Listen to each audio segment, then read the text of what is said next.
महासचिव जी, पक्ष के सदस्यों की गिनती की जाए।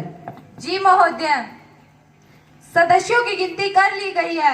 जो सांसद विपक्ष में हैं, वे हाथ उठाकर सहमति दे सकते हैं। महासचिव जी, विपक्ष के सदस्यों की गिनती की जाए। जी महोदय, सदस्यों की गिनती कर ली गई है। महासचिव जी, गिनती की रिपोर्ट दी जाए। जी महोदय। वह संसद जो भिवानी की लोकसभा से निर्वाचित हुई हूँ, मैं सत्यनिष्ठा से प्रतिज्ञा लेती हूँ कि विधि द्वारा सत्यापित भारत के संविधान के प्रति श्रद्धा रखूंगी और देश की एकता व प्रभुसत्ता को बनाए रखूंगी। मैं जिस पद को ग्रहण करने वाली हूँ, उसके कर्तव्यों का निष्ठापूर्वक निर्वहन करूंगी। धन्यवाद।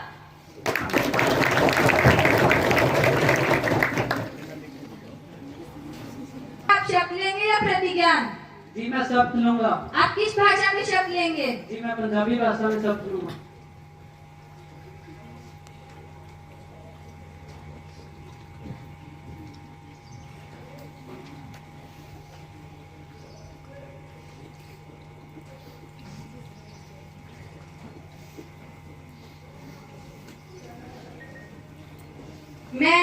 मैं कमल किशोर फाजिलका ਤੋਂ ਯੂਥ ਪਾਰਲੀਮੈਂਟ ਲਈ ਚੁਣਿਆ ਗਿਆ ਹਾਂ।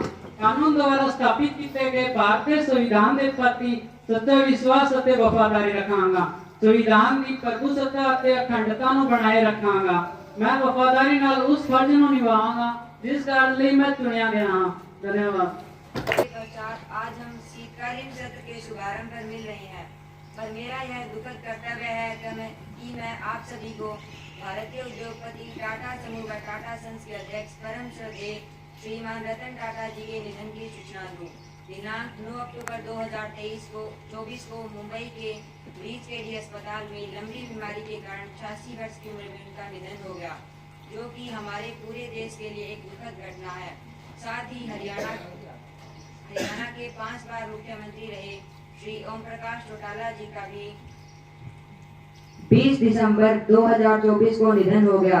हमने एक लौह पुरुष नेता खो दिया है। उनका निधन भी हमारे लिए अपूरणीय क्षति है।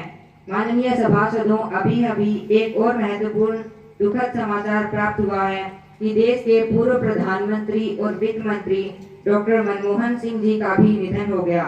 उन्होंने दिल्ली एम्स में 26 दिसंबर 2024 को आखिरी सांस ली। देश प्रधानमंत्री व वित्त मंत्री के रूप में उनकी सेवाओं को हमेशा याद रखेगा। माननीय प्रधानमंत्री जी। श्रीमान जी, मैं विख्यात उद्योगपति, देश की अर्थव्यवस्था की धुरी, गरीबों के मसीहा श्री रतन टाटा को अपनी श्रद्धांजलि अर्पित करती हूँ। श्री रतन टाटा ने 1961 में टाटा समूह में शामिल होकर टाटा स्टील के वर्क फ्लोर पर काम किया। बाद में 1991 में जीआरडी टाटा की सेवानिवृत्त होने पर वे टाटा सन्स के अध्यक्ष बने। उनके कार्यकाल के दौरान उन्होंने टेटली, लैंड रोवर और कोरस का अधिग्रहण किया, जिसका मुख्य उद्देश्य टाटा समूह को बड़े ये देश हमेशा उनका ऋणी रहेगा। उन्होंने देश को आर्थिक मजबूती प्रदान की। इसके साथ साथ ही हरियाणा के पूर्व मुख्यमंत्री श्री ओम प्रकाश चौटाला जी के निधन पर मैं गहरी संवेदना प्रकट करती हूँ। वे भारत के 5 बार मुख्यमंत्री रहे व राज्यसभा के सदस्य भी रहे। इसके साथ साथ ही माननीय अध्यक्ष जी, मैं पूर्व प्रधानमंत्री डॉक्टर मनमोहन सिंह जी को सदन की ओर से श्रद्धांजलि अर्पित करती हूँ। 1985 में श्री राजीव गांधी के शासन काल में डॉक्टर मनमोहन सिंह ने योजना आयोग के उपाध्यक्ष के रूप में, आरबीआई के गवर्नर, योजना आयोग के उपाध्यक्ष के रूप में कार्य किया तथा प्रधानमंत्री के आर्थिक सलाहकार तथा विश्वविद्यालय अनुदान आयोग के अध्यक्ष के रूप में भी अपनी सेवाएं दी। वे 1991 से 96 तक भारत के वित्त मंत्री रहे एवं 2004 से 2014 तक भारत के प्रधानमंत्री रहे। उनकी मृत्यु पर मैं गहरी संवेदना प्रकट करती हूँ व संपूर्ण सदन की ओर से भावपूर्ण श्रद्धांजलि अर्पित करती हूँ। धन्यवाद। रतन टाटा के निधन से पूरे औद्योगिक जगत व समूचे देश के लोग दुखी हैं। वे व्यापार के क्षेत्र में सन 2000 में पद्म भूषण द्वारा सम्मानित, सन 2008 में भारत का दूसरा सर्वोच्च नागरिक पुरस्कार पद्म विभूषण द्वारा सम्मानित, सन 2012 में सर्वश्रेष्ठ सीईओ का खिताब अपने हासिल किया, सन आदेश पुरस्कार प्राप्त किया। नेशनल जियोग्राफी पर प्रसारित मेगा आइकॉन श्रृंखला का एक एपिसोड रतन टाटा के योगदान को समर्पित किया गया।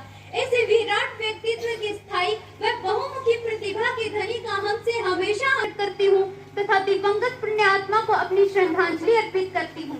इसी तरह चौधरी ओम प्रकाश चौटाला किसानों और कमीरी वर्ग के महान नेता थे, जो कि 5 बार हरियाणा के मुख्यमंत्री रहे। उन्होंने इंडियन नेशनल लोकदल पार्टी की स्थापना की तथा अर्पित करती हूँ। डॉक्टर मनमोहन सिंह एक महान शिक्षाविद, अर्थशास्त्री, पंजाब विश्वविद्यालय में बतौर अध्यापक कार्य किया। 1959 से 1971 तक के दिल्ली स्कूल इकोनॉमिक्स में अंतर्राष्ट्रीय व्यापार के प्रोफेसर रहे। 1996 से 1996 तक वित्त मंत्री रहे। 2004 से 2014 तक भारत के बड़े प्रधानमंत्री के रूप में अपनी सेवाएं दी। इसके अतिरिक्त उन्होंने अंतर्राष्ट्रीय मुद्रा कोष में एशियाई विकास बैंक के लिए भी काफी महत्वपूर्ण कार्य किया। ये नशे की लत ने हमारे देश के नौजवानों को इस तरह जकड़ लिया जैसे बाज चिड़िया को जकड़ लेती है। अध्यक्ष महोदय, यह एक गंभीर समस्या है। नशा करने वालों के साथ उसका पूरा परिवार बर्बाद हो जाता है।